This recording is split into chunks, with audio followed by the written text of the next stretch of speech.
All right, let us switch gears now a little bit.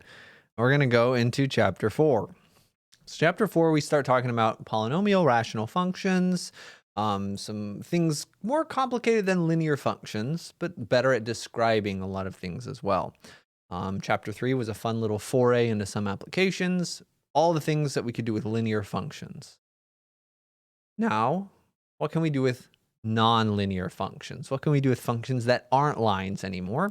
We're going to start with a little example. A backyard farmer wants to enclose a rectangular space. Oh, I love pictures. Give me a picture. Oh, no.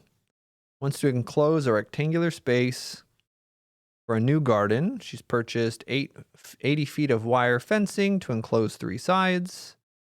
And then put the 4th side against the backyard fence. So, I don't know, maybe this is our backyard fence. And then we need the wire fence. It's going to look like this. Okay, so the blue is her backyard.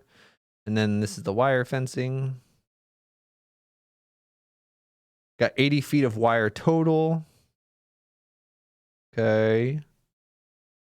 And let's see. For those 3 sides, sorry, it's checking out. Let's see. The sides of fencing perpendicular to the existing fence have size length L. I guess this can be some kind of W. Find the dimensions of the fence that maximize the area. Oh, okay, we want to maximize the area. This is a problem that we're going to solve. Not even now. We're going to solve this problem later. And don't worry. You might get a little nervous seeing this maximization thing. Don't worry, no linear programs here. Because it's not linear anymore. We don't have a linear function. All right. And actually, it's funny. We actually can model this with a linear program, but we're not going to. We actually could do this like we did in chapter 3, but we're going to show a new way of doing this. Okay. And that's what we're going to like. This is like our motivating example or something. We're going to have some applications. Some of the applications will be with like money, finance, business applications. Some of the applications will be like physical applications, and we'll draw some pictures. So this is kind of where we're going in this section. But we're not actually going to solve this yet. Okay. I'm going to solve this later. Because we need to introduce a few topics first. This is kind of one of the places that we're going. So we got 2 common forms for quadratics. The first one we'll call standard form, and the second one we'll call vertex form. Don't worry about writing that down because we got that on the next page. But 2 standard forms. We're going to talk about why each of these might be a little bit better for each other. And the first one looks simpler. This first form looks real nice. No weird parentheses or weird squaring or foiling that has to happen. First one, you've probably seen it before. Looks great. I love it. Kind of looks like mx plus b as well, but a quadratic version. That's standard form. But the second one is actually really nice. We're going to discover why it's nice. We're going to use Desmos to plot this function. G of x is equal to 1/2 x plus 2 squared minus 3.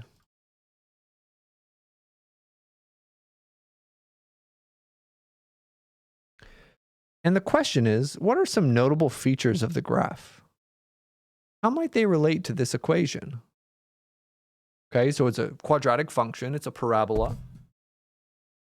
The parabola, it opens up. All right, so we see, okay, parabola opens up. And I don't know, at this point, the bottom seems like we should comment on that. Bottom or top of a parabola. The bottom is at -2, -3.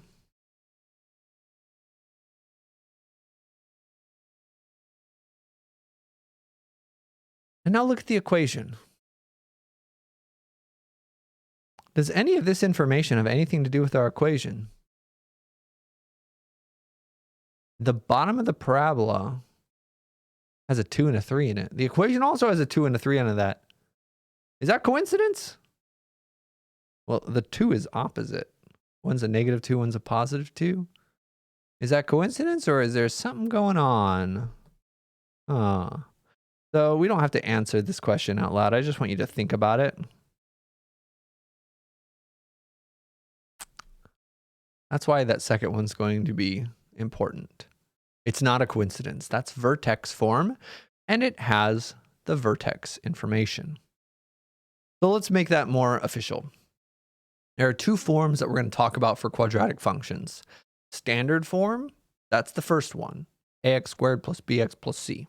All right, kind of like slope-intercept form for lines, y equals mx plus b, but now for quadratics.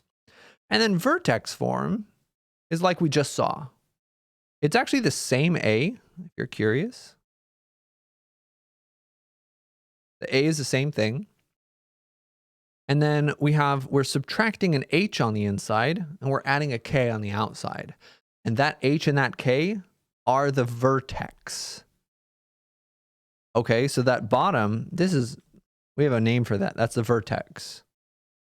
If we have a parabola, the vertex is the bottom or the top. Okay, that's what vertex means. Okay, so vertex form has the vertex right in it. And that's what we're going to be using. The a value also tells us some good stuff. If the a value is positive, the graph's going to open up. If the a value is negative, the graph's going to open down. Positive a value looks like happy face. Well, happy smile anyway. Negative a value, it opens down.